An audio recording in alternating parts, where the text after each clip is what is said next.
Hello? This is Aaron Fanning. Hey, Aaron, this is Sergeant Ryan Cogbill, Santa Rosa Police. How you doing today? Good, how are you? We know I'm not doing all that great, but I'm glad that you gave me a call back. Appreciate that. Absolutely. So I was speaking with Steve Connolly from OIR. He's kind of filled me in, but I want to hear from you. I'm the one who will investigate your complaints formally, and so I want to hear from you specifically. Obviously, I can't investigate other agencies and things like that, but I don't need you to. The thing is that it went to the other agency and it came right back to you guys, according to them. So let's be fair. Let me just calm myself down, because this has been fucking way too long. You know what I'm saying? Not acceptable. My conversations, you guys have seen one of the conversations with Steve. Oh, we have quite a few. And the way I got in contact with Steve is from your officers, your records department, everybody that I could possibly access, and the city managers lying to me in recorded calls, stating that you don't have professional standards, that you don't have internal affairs. And I was redirected by the city managers who've been dealing with me about a grievance they couldn't resolve, because part of that grievance, they had one of your officers convert my vehicle out from underneath me. So it's been a long process of getting to talk to you, as it's been discussed with Steven. And what's really funny about you contacting me now, it's already blown out past of when you guys, because one of the recorded calls was one of your sergeants who decided to ignorantly tell me that you guys were on vacation and that you guys had my information, you get back to me, and to let me know that you guys had a year to respond. Steven made sure to let me know that I was 100% correct. No, they don't have a year to respond. They may have a year to resolve it, but they definitely don't have even days to delay taking that intake. Why? Because you leave the general public at large at threat, potentially.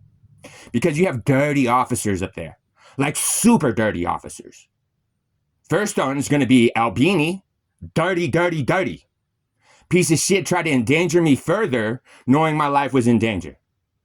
Then you have your evidence technician, the station sleuth. You should just take out the, H in that word. Paula. Paula is doing favors for people coming to harass me. First of all, that's how I got engaged with all kinds of services, knowing that my life was already a threat. Albini, as we know, gave me his personal cell phone, asking me to act as a confidential, fulfilled all of his requests, only to make sure that I was endangered further because he brought a CANACRAFT person in the car, Jack, claiming that he was his partner. Jack's the equipment manager for CANACRAFT that exploded and almost killed me. And why Dennis Hunter and Nathan Kern wanted me dead because they got sued the year before for another trafficked party dying on one of their facilities. Paula took it upon herself, and like your law enforcement agency thinks that they have a right to, get involved with the grievance that was going on between me and Catholic Charities, and decided to impound my car. Well, it's not a city lot at that point. It's actually leased out. And not only did she impound my car, just like that van that Albini wanted me to talk about and know if I knew anything, and I was able to provide him the access code to the gate, where your department decided it was appropriate to conceal that van and pretend like you're monitoring it to figure out where it's sourced, if it was legal or not. No, that's what metric's for. What you did is allowed that van to not hid evidence and actually get impounded at Creams, where my truck ends up. When for some reason, when you run my truck and the VIN on it, someone thought it was appropriate to try to seek a release of title from a family member of mine that's estranged, the one in Santa Cruz, that somehow decides they're going to try to release the title and interest of my vehicle that's loaded with my tools when my car is registered and titled in my name in the state of Colorado. Ran it through California DMV, thus making sure I couldn't even get my car out of Creams. Then what has happened, as you've seen the recorded call with the sergeant, where he admits to having watched and seen how bloody I was, knew I was continually getting threatened against my life. Oh, I have the recorded conversations with your officers telling me that they don't exist physically, that I'm imagining these.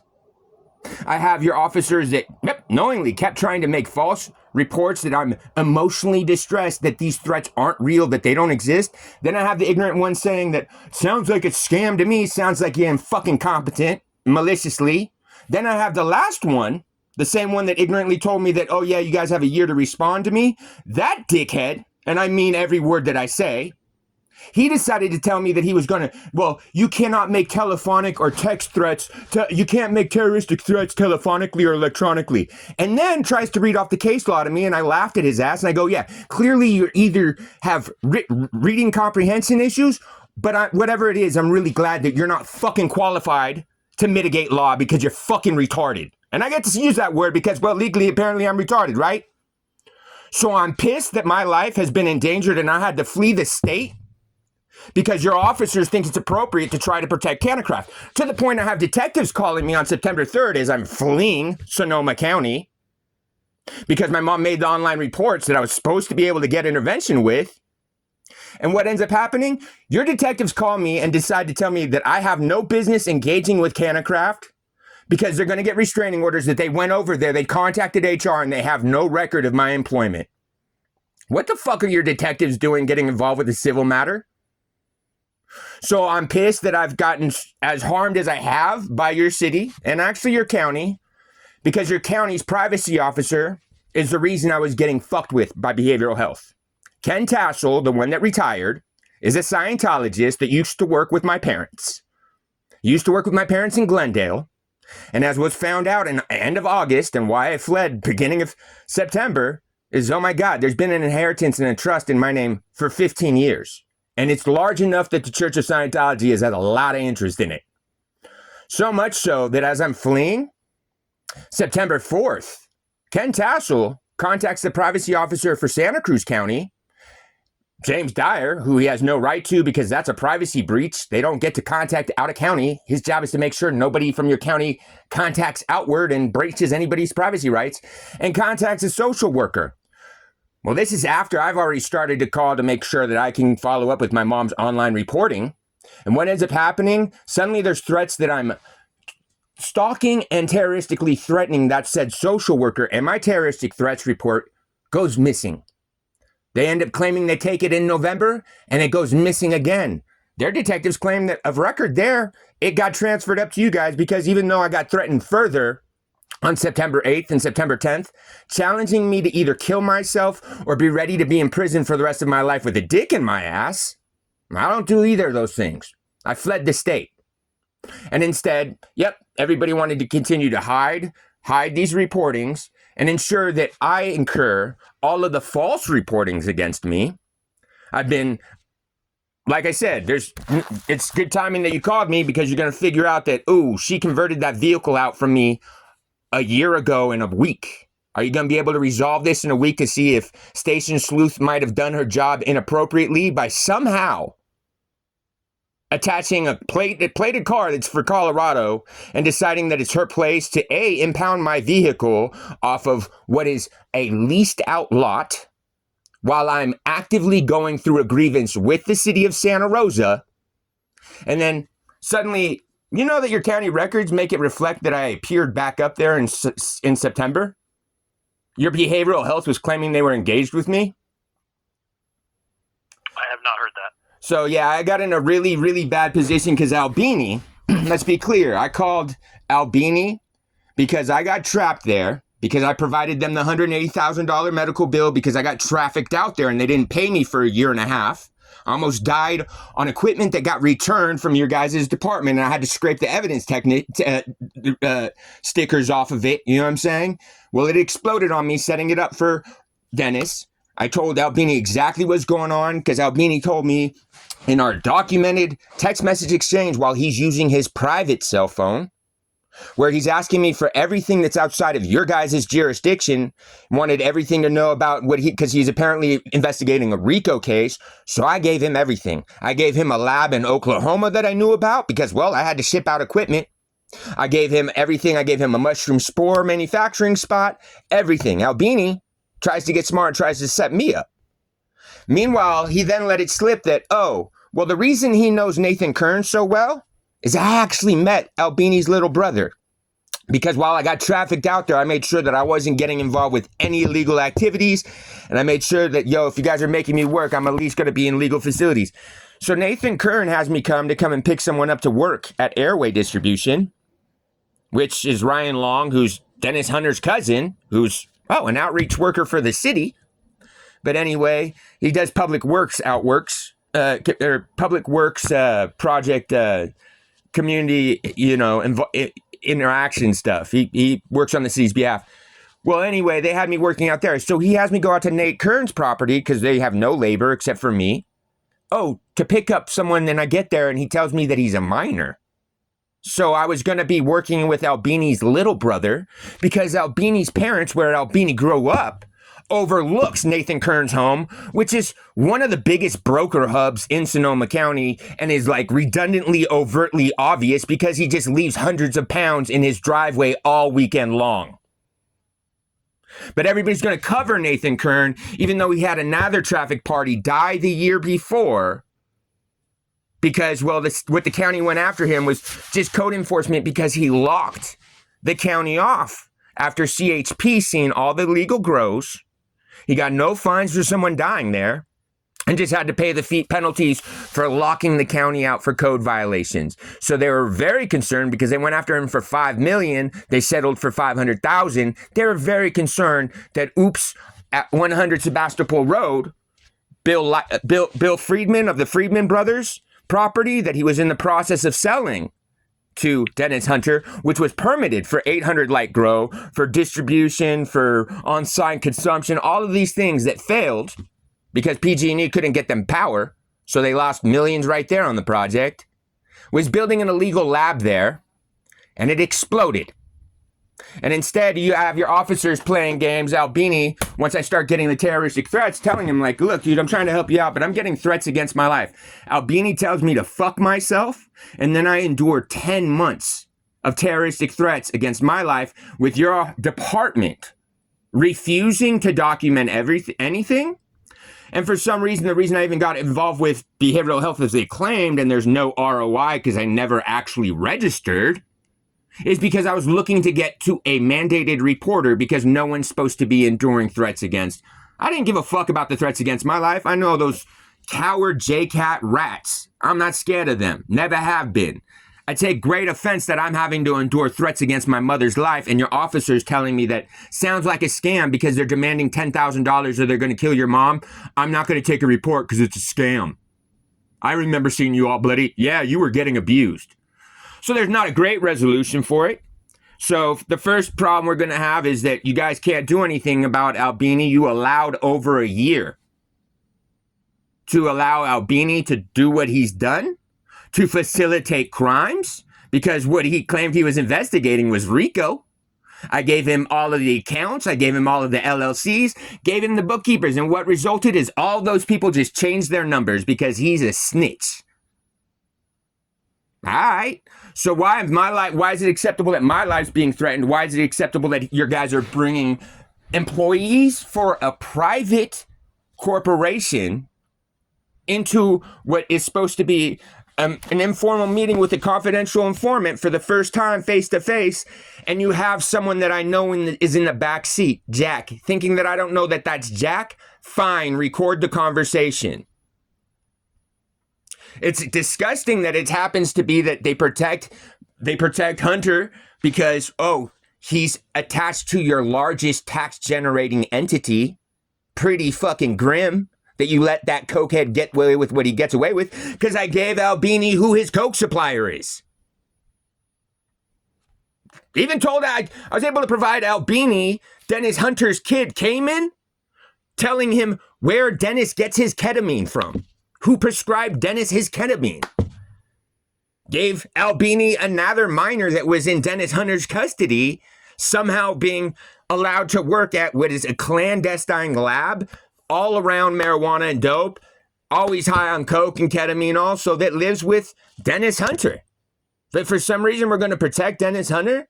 My only interest in why I was reporting is because they trapped me after a year and a half not working and then refusing to pay a medical bill that for some reason you have county workers tried to facilitate having Medi-Cal pay for it. Why is Medi-Cal paying for a bill when someone's exploding on what's already a permitted facility but not permitted for occupancy and exploding on equipment? And then it's getting covered by the claim by Albini that, oh, well, yeah, code enforcement's not going there because, yeah, we have our canines in the yard. There's no way anything's in there. Send Albini a text message with me and Cayman laughing that, yeah, it's ridiculous that the cops are going to try to rent out the yard to train their canines because either their canines are shit or they're going to hit on everything because everything is absolutely contaminated, decommissioned equipment that was in the yard in the first place. And that, no, that's why you guys stopped what was actually him building out active labs and operating. And actually the day I showed Albini, the day with the fucking dogs there, the scientists that were actually to be running that lab, that were just telling me how to set up equipment for them, oh, they were inside. Funny that. So I've incurred a lot of threat and harm for trying to make sure that Dennis Hunter and co. can get away with their games. You know, the fact that Albini thinks it's appropriate that, you know, anybody doing exactly what they want, exactly answering every question, facilitating things for him, trying to set me up poorly because I made sure that I was in any position of liability because I don't play around with that shit. Like, I needed to make sure that my life goes in a positive direction. How the fuck is he going to protect someone that almost died in an explosion where they dropped me at the curb at the ICU, where Nate Kern's on the phone with me through that ICU trip to make sure that I don't tell on them?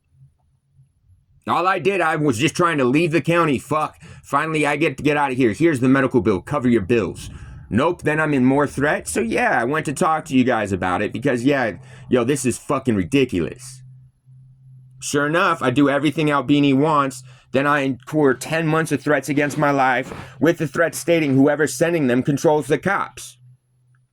Like I said, I reported it in Santa Cruz September 4th. That gets fucked up because of record with the recorded call. For the report that I have, Ken Tassel is one of the people that called in there, and of record for the suspicious activity report was that I'm supposedly just some emotionally distressed and suicidal person. Pretty cute fucking game. I don't get suicidal. I don't get sad. I get really, really mad. I'm far from stupid. So we literally, the reason Steven had to make sure that you contacted me today is because Steven's firm legally isn't even servable. So your county's contracts with him, like they are across the state, are completely invalid and need to be recalled. Because that's who the fuck I am. In my 20s, I used to be business partners with an interim judge. I'm not a joke. I'm not stupid. I take great offense to getting harmed or people trying to test me. But that's why I'm still alive. This is why I'm safe. And this is why Steven's in a really bad position now, because I document because of your city manager's incompetence and inability to resolve their problems and liabilities. We just got into this position. You guys can't resolve what he's done because, well, it started in December of 23. You guys sat down. You guys can't resolve what Paula's done because you refuse to take any report or complaint from me. All you guys can really resolve now is the fact that your department has assured that I've been extorted of my civil and victims' rights through the tort color of law from December 23rd current and have allowed me to be wildly victimized, allowed malicious reporting, and have come to realize that Detective Albini needs to be in prison, and any evidence that your evidence technician, Paula, the no-good station sleuth, is up for grave debate. Why you guys think it's appropriate to endanger the public and leave a van full of butane-soaked used biomass in the streets because you didn't want Dennis Hunter and Nathan Kern to get busted for it, when I give Albini the fact that he sent me over there with bio and I gave Albini the gate code. Pretty weird, ain't it?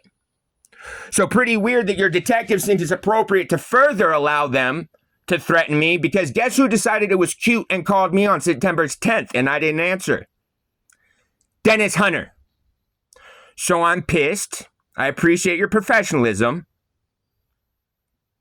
But yeah, what we should do is you should probably give me an email and I'll just start forwarding you the hours of videos that I have with your officers, their inappropriate life-endangering behavior, The fact that you have multiple officers, sergeants, and detectives in your in your department and your agency who are of grave threat to the public at large and knowingly, even maliciously concealing human trafficking reports.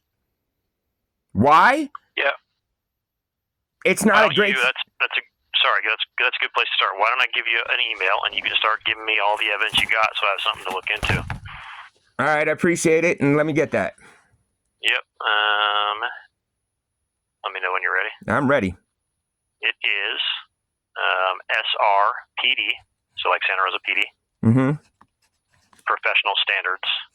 No dots or anything? Nope. SRP, all lowercase, SRPD, professional standards at srcity.org. All right, and I'm also going to be sending you the city managers that have made these statements, because boy, oh boy, you guys are going to have to review your charter. You're going to find that you have city managers, employees, you have clerks there. They're going to have to take criminal counts. Because guess who you guys, I'm not trying to be rude, but you guys are secretaries for your employers, right? So guess what? If your employers who are responsible for the charters and the policies and the SOPs are so malicious and are the ones that got me to call Steven by giving me the false number that's on your website, because it's not even the correct number. And I do my diligence and I source it, and I found Steven, and then I found that, Stevens works with Julie, who I've been dealing with in Santa Cruz. And then I look into it, and well, they don't even have a fucking legally serviceable entity. They're running off of LLC, defrauding millions. That's why people don't like me. I find that dirty money.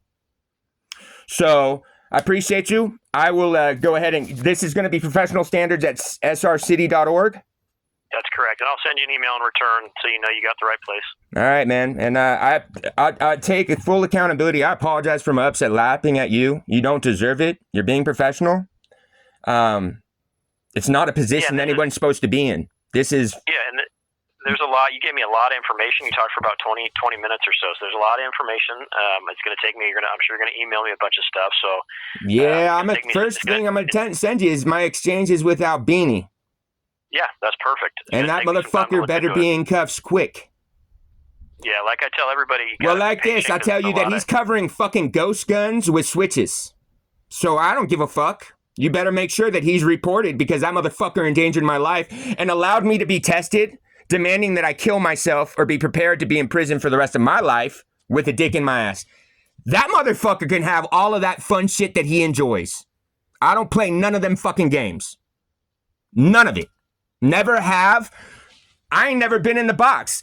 I've beaten out fucking great bodily harm against cop cases. Why? Because I'm not fucking stupid.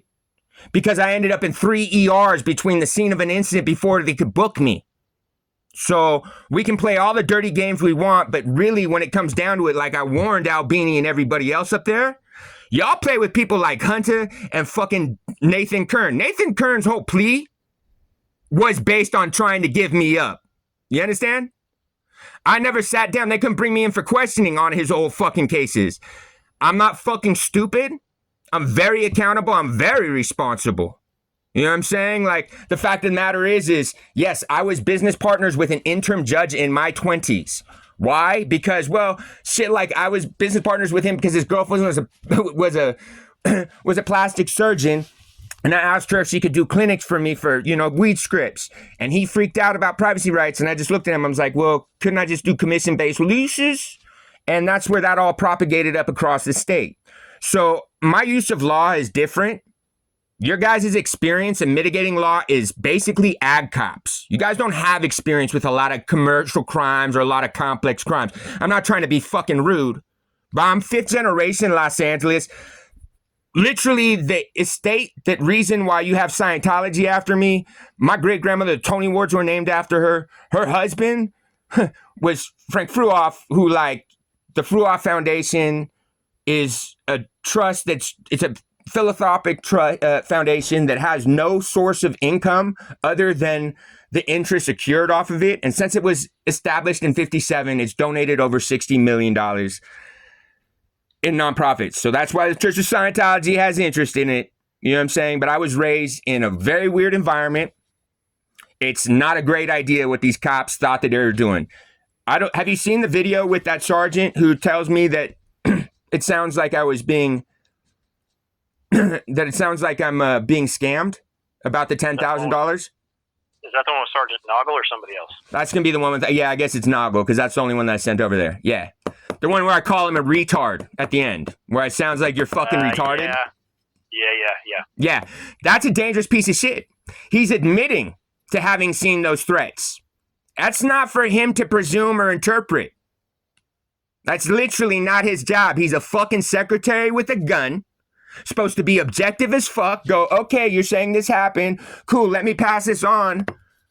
But he's telling me that sounds like he's being scammed. So how many more people in public has he endangered because he's fucking clearly incompetent, or was he just being maliciously incompetent as far as me, thus extortive? You understand what I'm saying? So I'm the wrong one for them to fuck with. So I will get you these emails, and I appreciate your time. I will definitely work on my tone next time. But yeah, you see how your officers have been playing with me. No. You understand what I'm saying? Like, even like the Nogales thing, now only thing we can deal with is what your officers have done to assure that I was extorted out of my civil rights. It's a bad one. The reason why? Because I don't sit there and kick and cry about it. I know what they're doing. I let them walk me through it more and more. Keep fucking hurting me. Like I said, it took 3 ER visits between a scene of incident with LA Sheriff's Department before they could get me to a booking facility. Why? Because after they beat my ass the first time, fine, you guys are gonna keep body swapping me? You're gonna tell me you're gonna body drop me? Fuck it, I'll disfigure myself by pulling my arm so far out of socket that you're gonna take me to the hospital because you can't body drop me. So we did it 3 times. They pull out. As soon as we pull out the ER, pull over the car, jump me again. Fuck it. I pull my arm so far out, it's in the center of my chest. I'm a fight different. You know what I'm saying? And yeah. So I appreciate your time, and I'll get you on my contact by tomorrow at noon. All right. I appreciate it. Yep. Thanks, Mr. Ben. Mm-hmm.